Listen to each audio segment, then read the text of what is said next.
तसव्वुर कीजिए, एक ऐसा शहर जहां बुलंदो बाला इमारतें थीं, जहां पुख्ता घर थे, जहां की सड़कें सीधी और निज़ामे निकासे आब ड्रेनेज सिस्टम आज के दौर के मुकाबले में भी हैरान कुन था।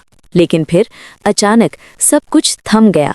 ये कहानी है मोहनजोदाड़ो की, जिसे मुर्दों का टीला कहा जाता है। आज से 4000 साल पहले जब दुनिया के बाकी हिस्सों में इंसान गारों से निकल रहा था, सिंध की इस धरती पर एक ऐसी अजीमुशान तहजीब जन्म ले चुकी थी जिसने वक्त को मात दे दी थी। मगर सवाल ये है कि वो लोग कौन थे, वो इतने तरक्की याफ्ता कैसे हुए, और सबसे बड़ा सवाल, वो सब कहाँ चले गए। आज हम तारीख के उन औराक को पलटेंगे जो रेत तले दबे हुए हैं। 1922 बरतानवी दौरे हुकूमत राखलबास बैनर्जी सिंध के बंजर इलाके में एक बुद्ध स्तूपा की खुदाई कर रहे थे।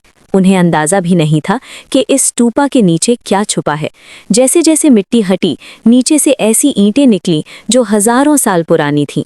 ये महज एक खंडर नहीं था, ये एक पूरी कायनात की दरियाफ्त थी।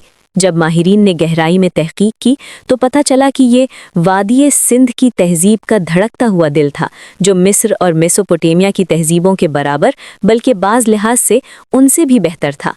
मोहनजोदाड़ो की सबसे हैरानकुन बात उसकी तामीरात है। 4000 साल पहले के इन मेहमारों ने शहर को ग्रिड सिस्टम पर बनाया था, यानी तमाम सड़कें एक दूसरे को 90 डिग्री के जाविये पर काटती थीं। ज़रा सोचिए, आज के जदीद शहरों की तरह वहाँ हर घर में गुस्ल खाना था, गंदे पानी की निकासी के लिए ढकी हुई नालियाँ थीं, वहाँ द ग्रेट बाथ मौजूद था, एक अजीमुशान तालाब जो शायद मजहबी रसूमात के लिए इस्तेमाल होता था। इस तालाब की दीवारों पर बिटुमिन का लेप किया गया था ताकि पानी जज्ब न हो सके। ये इंजीनियरिंग का वो शाहकार है जो आज के इंजीनियर्स को भी वर्ताए हैरत में डाल देता है। मोहनजोदाड़ो के लोग कौन थे? वो अमन पसंद थे। हमें वहाँ से कोई बड़े हथियार या ढाले नहीं मिली। वहाँ से मिले हैं तो खूबसूरत जेवरात, मिट्टी के खिलौने और मोहरें। उनकी मोहरों पर बनी तस्वीरें बताती हैं कि वो तिजारत के माहिर थे। वो मेसोपोटामिया यानी इराक तक अपना माल भेजते थे। वहाँ की ख़वातीन फ़ैशन की शौकीन थीं। वो हाथी दांत और सोने के जेवरात पहनती थीं। रक्कासा यानी डांसिंग गर्ल का कांसे का वो छोटा सा मुजस्समा हमें बताता है कि वो आर्ट और मौसीकी से कितना लगाव रखते थे। लेकिन एक चीज़ आज भी एक मुअम्मा है, उनकी ज़ुबान। वो क्या लिखते थे, वो क्या बोलते थे, आज तक दुनिया का कोई भी माहिर उनकी तहरीरों को पढ़ नहीं सका है। फिर एक वक्त आया जब ये हंसता बसता शहर खामोश हो गया। 1900 कबले मसीह के करीब मोहनजोदाड़ो उजड़ना शुरू हुआ। लेकिन क्यों? तारीख दानों में इस पर शदीद इख्तलाफ है। कुछ कहते हैं कि दरियाए सिंध ने अपना रास्ता बदल लिया और खुश्क साली ने शहर को निगल लिया। कुछ का ख्याल है कि भयानक सैलाबों ने सब कुछ ख़त्म कर दिया।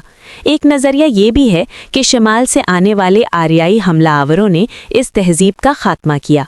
शहर की गलियों से मिलने वाले ढांचे बताते हैं कि मौत अचानक आई थी। कई जगहों पर ढांचे इस हालत में मिले जैसे लोग भागते हुए गिरे हों।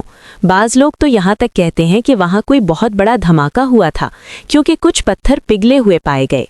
मगर हकीकत क्या है, ये राज आज भी इन खंडरात में दफन है।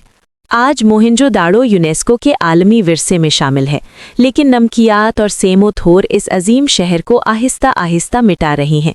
ये सिर्फ पाकिस्तान का नहीं, पूरी इंसानियत का विरसा है। अगर हमने इसे ना बचाया तो तारीख का ये सुनहरा बाब हमेशा के लिए मिट जाएगा।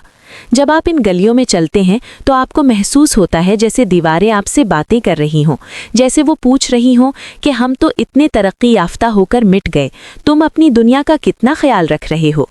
मोहनजोदाड़ो एक ऐसा शहर जो मर कर भी जिंदा है। ये हमें बताता है कि उरूज को ज़वाल है, मगर इंसानी शऊर की निशानियां कभी ख़त्म नहीं होती।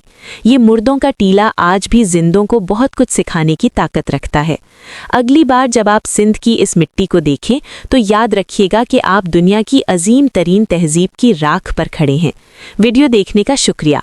अगर आपको ये तारीख़ी सफ़र पसंद आया तो सब्सक्राइब करना ना भूलें। खुदा हाफिज़।